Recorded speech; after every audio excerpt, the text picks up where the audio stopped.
ज्यादा इंतजार इस बात का है, जो सियासी हलचल बढ़ी हुई है जतिन, कि आखिर नया चेहरा मुख्यमंत्री का कौन होगा।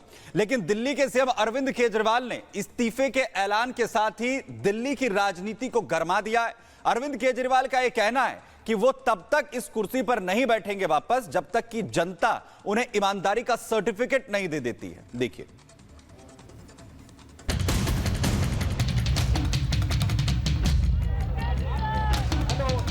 2 दिन के बाद, आज से 2 दिन के बाद मैं सीएम की कुर्सी से इस्तीफा देने जा रहा हूं। जब तक चुनाव नहीं होते तब तक मेरी जगह आम आदमी पार्टी से कोई और मुख्यमंत्री बनेगा। देश और दिल्ली की जनता जानना चाहती है 48 घंटे का राज क्या है। सुप्रीम कोर्ट को भी ये डर है कि ये आदमी जाकर जो सबूत है उसके खिलाफ उसको मिटा देगा। जेल से बाहर आने के 2 दिन बाद केजरीवाल ने इस्तीफे वाला दांव चला है। हरियाणा में चुनाव और दिल्ली में होने वाले चुनाव को लेकर पार्टी इसे मास्टर स्ट्रोक बता रही है, लेकिन इस्तीफे की कहानी कुछ और है, जो जमानत के शर्तों से जुड़ा है। क्योंकि केजरीवाल सिर्फ नाम के सीएम रह गए हैं। वो न दफ्तर जा सकते हैं, न कुर्सी पर बैठ सकते हैं, न फाइल पर साइन कर सकते हैं।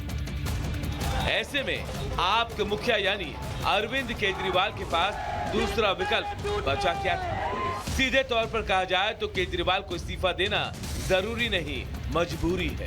क्योंकि सुप्रीम कोर्ट ने केजरीवाल को आजाद तो किया, लेकिन सीएम के तौर पर उनकी ताकत को कैद कर लिया है। जो पीड़ा मेरे मन में है वो पीड़ा मनीष जी के मन में भी है। इनके लिए भी वही सब कहा गया जो मेरे लिए कहा गया है। मनीष जी का भी कहना है कि ये दिल्ली के उप मुख्यमंत्री और शिक्षा मंत्री और मंत्री का पद तभी संभालेंगे जब दिल्ली की जनता कहेगी कि मनीष सिसोदिया ईमानदार है। तो मैं और मनीष सिसोदिया हम दोनों का फैसला आपके हाथ में है, जनता के हाथ में है। हम दोनों जनता की अदालत में जा रहे हैं, गली गली जाएंगे, जनता के बीच में जाएंगे और उनसे पूछेंगे, अगर जनता कहेगी ईमानदार है तो हम आके इसकी कुर्सी पे बैठेंगे। अब बीजेपी कह रही है बड़ी देर कर दी हुजूर आते आते। साथ ही सवाल पूछ रही है कि इस्तीफे के लिए आखिर 48 घंटा क्यों? क्या इस्तीफे के ऐलान के पीछे कोई गेम प्लान है? क्या ये केजरीवाल ने खेल किया है या खेला हुआ है? फिर मैं पूछना चाहता हूं कि आप बाहर आए हैं तो जेल में रह के तो आपने इस्तीफे की बात की नहीं, बाहर आके इस्तीफा देने की बात क्यों हो रही है?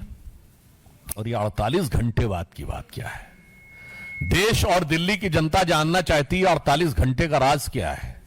ये 48 घंटे में क्या क्या सेटल करना है। हम ये भी कहना चाहेंगे, जब केजरीवाल जी ने इस्तीफे की बात की तो हम ये कह सकते हैं कि ये उनके जुर्म का इकबालिया बयान हो गया।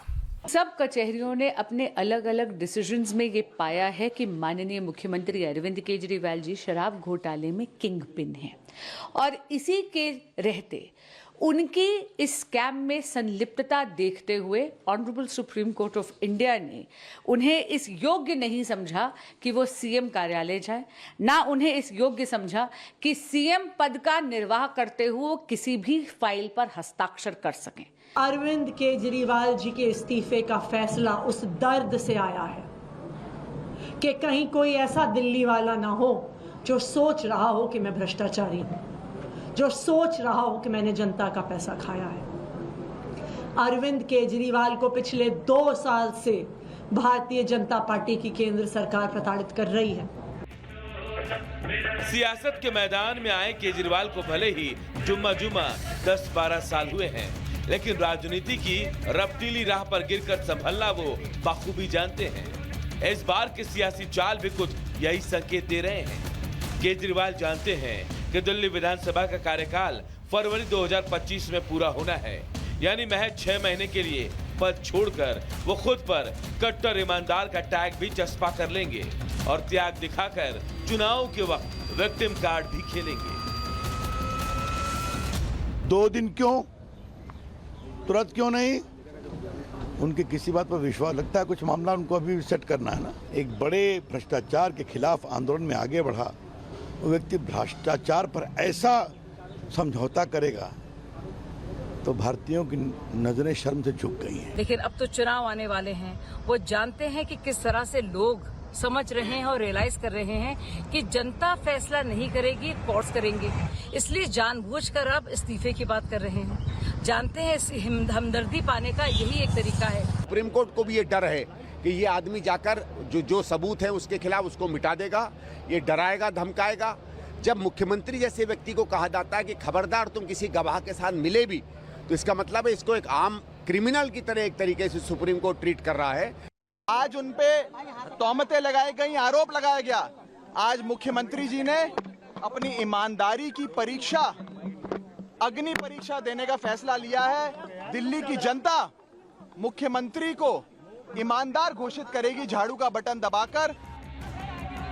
बहरहाल ईमानदारी के ढोल तो केजरीवाल ब्रिगेड कई महीनों से पीट रही है, लेकिन आपके कई बड़े नेता सलाखों के चक्कर काट चुके हैं। जनता तो ईमानदारी बनाम बेईमानी वाली खेल को अच्छे से जानती है, जो चुनाव में अपना फैसला सुनाएगी।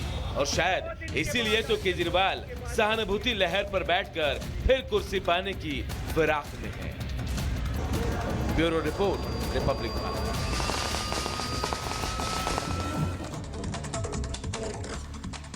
और आगे बढ़ते हैं। समाजवादी पार्टी के विधायक जाहिद बेग और उनकी पत्नी पर गिरफ्तारी की तलवार लटक रही है। आपको बता दें कि नौकरानी के सुसाइड के मामले में जाहिद बेग के जो बेटे हैं उनको गिरफ्तार किया गया है। बेटे की गिरफ्तारी के बाद से ही जाहिद बेग और उनकी पत्नी फरार है। पुलिस उनकी तलाश कर रही है। लेकिन आपको बता दें कि रिपब्लिक भारत की टीम भदोही में समाजवादी पार्टी विधायक के उस घर पर पहुंची जहां नाबालिग ने खुदकुशी की थी। देखिए भदोही से हमारे संवाददाता की एक्सक्लूसिव रिपोर्ट। समाजवादी पार्टी के भदोही से विधायक जाहिद बेग फरार हैं और हम उनके भदोही के पते पर पहुंचे हैं। भदोही में ये वो घर है जहां पर अब से कुछ दिन पहले एक लड़की सुसाइड कर लेती है और सुसाइड के बाद पूरी कहानी की शुरुआत होती है। सुसाइड के बाद पूरा जो किस्सा है उसकी शुरुआत होती है। पुलिस पहुंचती है। जानकारी ये दी गई विधायक की तरफ से कि विधायक ने फोन कर एसपी को बताया, सीओ आते हैं, पुलिस पहुंचती है और पुलिस की मौजूदगी में गेट खोला जाता है तो लड़की मृत अवस्था में मिलती है। हम कोशिश करते हैं अंदर जाने की। यूं तो विधायक जी फरार हैं, पर कहां है विधायक? सवाल पुलिस उनसे करना चाह रही है। ये सवाल हमारे भी हैं कि क्या घटनाक्रम घटा, लड़की के ऊपर क्या वो प्रेशर था कि लड़की ने सुसाइड कर लिया। कोई है जी? कोई है? कोई अंदर से आवाज देता हुआ दिख नहीं रहा, कोई दरवाजा खोलता दिख नहीं रहा है। जाहिद बेग का ये घर है जहां पर वो घटना घटी। घटना के बाद पुलिस ने यहां पर एक जो नाबालिग लड़की है, कम उम्र की लड़की है, उसे भी देखा। कुल 2 FIR इस पूरे मामले में दर्ज की गई है। सुसाइड के लिए उकसाने के अलावा बाल श्रम का जो कानून है उसके तहत भी, नए भारतीय दंड संहिता के कानून के तहत FIR दर्ज की गई है। और रिपब्लिक भारत ने भी जो सवाल है, जो लाजिम सवाल है इस पूरे मामले में कि आखिर क्यों उस बच्ची ने सुसाइड विधायक के घर पर रहते हुए की, उस बारे में पूछने के लिए कोशिश की, लेकिन कोई भी दरवाजा खोलता नहीं दिख रहा है। आप देखिए ये 3-4 मंजिला मकान है, तकरीबन 4 मंजिला मकान है। मकान इस समय घर में कोई मौजूद है ऐसा लगता नहीं है। बेटा पूछताछ के लिए पुलिस उनके बेटे को लेकर जा चुकी है। खुद विधायक और उनकी पत्नी फरार हैं और इस पूरे मामले में पूछताछ करने के लिए रिपब्लिक भारत जो भदोही का घर है विधायक का, वहां पर पहुंचा, लेकिन कोई जवाब नहीं मिल रहा है। तो लगातार भदोही में समाजवादी पार्टी के विधायक पर गंभीर सवाल खड़े हो रहे हैं और साथ ही गिरफ्तारी की तलवार भी लटकती हुई नजर साफ तौर पर